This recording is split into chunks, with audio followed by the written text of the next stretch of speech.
আসসালামু আলাইকুম প্রিয় বিনিয়োগকারী ভাই বোনেরা, আশা করি সকলে ভালো আছেন। আজকের মার্কেটটা কিন্তু পজিটিভ, 17 পয়েন্ট কিন্তু ইন্ডেক্স পজিটিভ করেছে।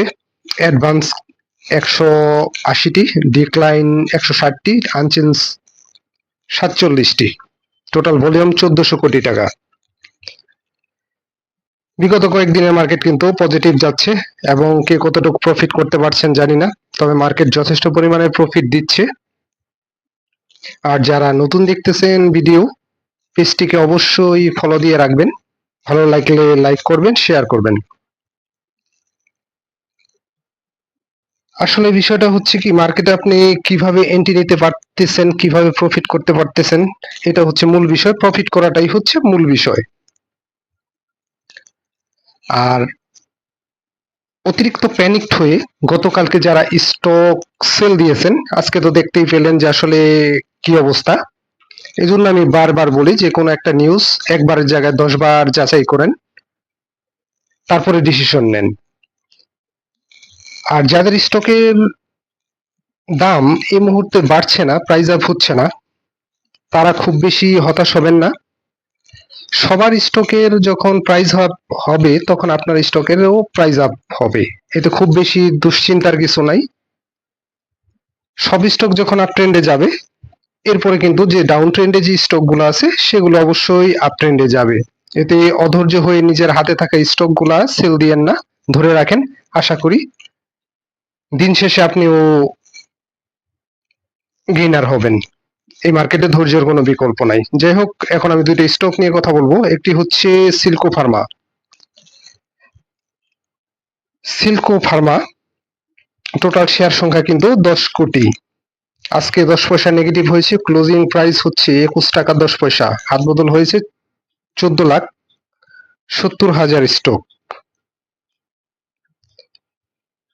যাই হোক, গতকালকে কিন্তু পজিটিভ ছিল, আপনারা কিন্তু দেখতে পাচ্ছেন বর্তমান স্টকটির অবস্থান।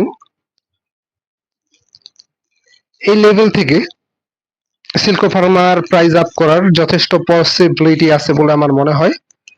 তবে আপনি আজকে বাই করবেন, কালকে প্রফিট টেক করবেন, এরকম হবে না। অবশ্যই আপনাকে ধৈর্য সহকারে বসে ইন্ডেক্সের উপর খেয়াল রেখে বাই করতে হবে, এবং যদি ডাউন ট্রেন্ডে চলে আসে সেক্ষেত্রে স্টকটাতে এভারেজ করতে পারবেন। সেক্ষেত্রে আপনার এভারেজ করার মেন্টালিটি প্লাস ব্যাকআপ মানি রাখতে হবে।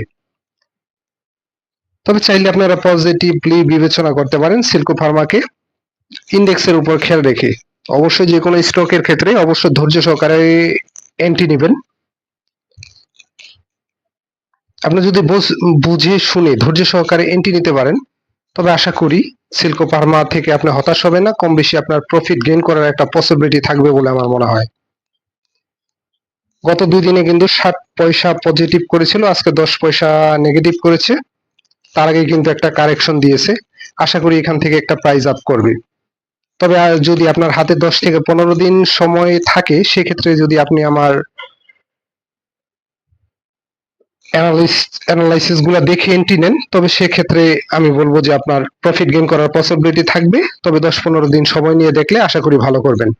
স্টকটাতে এভারেজ করা যাবে, এবং যে পজিশনে আছে আসলে পজিশন আগে নিয়ে রাখতে হয়, হুট করে পজিশন নেওয়া যায় না। বর্তমান আরএসআই হচ্ছে 57 সিল্কো ফার্মার, এবং হিস্টোগ্রামের বারটা কিন্তু ছোট প্লাস হালকা হয়ে গেছে। সবকিছুর বিবেচনা আমি বলবো আপনারা চাইলে সিল্কো ফার্মাকে পজিটিভলি বিবেচনা করতে পারেন। তবে অবশ্যই ইন্ডেক্সের উপর খেয়াল রেখে ধীরে সুস্থে সময় নিয়ে যদি স্টকটাতে এন্ট্রি নিতে পারেন, তবে প্রফিট গেইন করার পসিবিলিটি অনেকাংশে আপনাদের বেড়ে যাবে। আমি কাউকে বাইসেল নির্দেশ করি না, বাইসেল অবশ্যই নিজ দায়িত্বে করবেন। তবে স্টকটা আপনারা চাইলে পজিটিভলি বিবেচনা করতে পারেন বলে আমার মনে হয়। যাই হোক, এরপর যে স্টকটা নিয়ে কথা বলবো সেটা হচ্ছে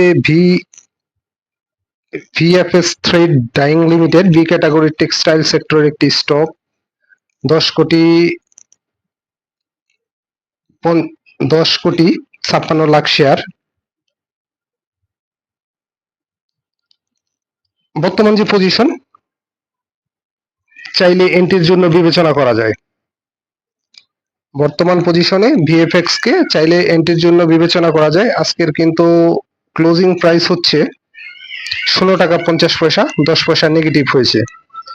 তবে একবারে না, ধাপে ধাপে সময় নিয়ে স্টক বাই করার পর ডাউন ট্রেন্ডে চলে আসতে পারে। সেক্ষেত্রে আপনার এভারেজ করার মেন্টালিটি এবং পর্যাপ্ত ব্যাকআপ মানির ব্যবস্থা রাখতে হবে।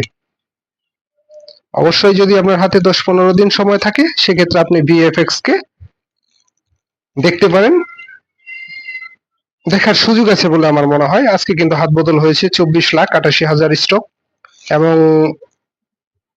গত 2-3 দিনে একটা ধারাবাহিকতা আছে বলে আমার মনে হয়।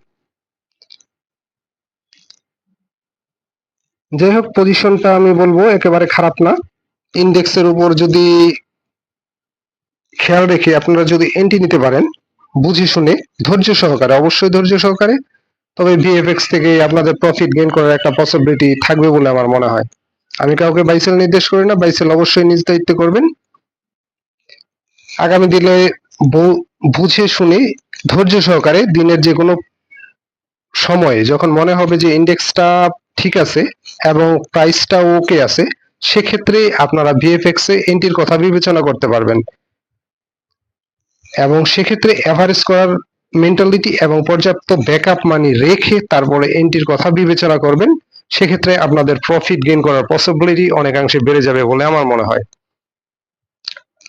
বাইসেল অবশ্যই নিজ দায়িত্ব করবেন, যেহেতু টাকা আপনার, প্রফিটও আপনার, লসও আপনার। সেক্ষেত্রে বুঝে শুনে ধৈর্য সহকারে বাই করেন। আমি কাউকে বাইসেল নির্দেশ করি না, বাইসেল অবশ্যই নিজ দায়িত্বে করবেন।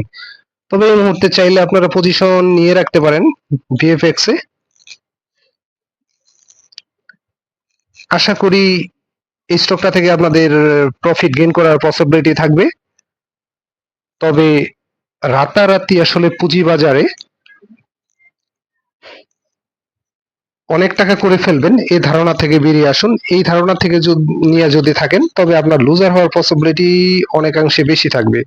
ধৈর্য সহকারে, অবশ্যই আপনার ধৈর্য থাকতে হবে। একটা স্টকে 10-15 দিন সময় দিতে হবে, এবং এরপরে আপনার প্রফিট গেইন করার একটা পসিবিলিটি তৈরি হবে। অনেকাংশে দেখা গেছে স্টকে এন্ট্রি নেওয়ার পর হয়তো ম্যাচিউর ডেতেও প্রফিট পাওয়া যায়। সেটা হিসেব করে স্টকে এন্ট্রি নেওয়া আসলে কতটুকু যৌক্তিক আমার বিবেচনায় আসে না। একটু ধৈর্য সহকারে ট্রেড করার চেষ্টা করেন। তবে সবকিছুর বিবেচনায় চাইলে ভিএফএক্স টাকে আপনারা পজিটিভলি বিবেচনা করতে পারেন, তবে আগামী দিনের ইন্ডেক্সের উপরে। ট্রেডার ভাইদের বলবো অবশ্যই ইন্ডেক্সের উপর খেয়াল রেখে ধীরে সুস্থে তারপরে এন্ট্রি নেওয়ার চিন্তা ভাবনা করবেন। অবশ্যই এভারেজ করার জন্য পর্যাপ্ত ব্যাকআপ মানি এবং আপনার এভারেজের মেন্টালিটিও থাকতে হবে। যাই হোক, বর্তমান পজিশন যেটা আছে, চাইলে আপনারা এন্ট্রির কথা বিবেচনা করতে পারেন অথবা নজরে রাখতে পারেন বলে আমার মনে হয়। ধন্যবাদ, ভালো থাকুন, নিজের পুঁজিকে নিরাপদে রাখুন, অন্যের কথায় অনুপ্রাণিত না হয়ে বুঝে শুনে ধৈর্য সহকারে ট্রেড করুন, গুজবকে না বলুন, গুজব ছড়ানো থেকে বিরত থাকুন।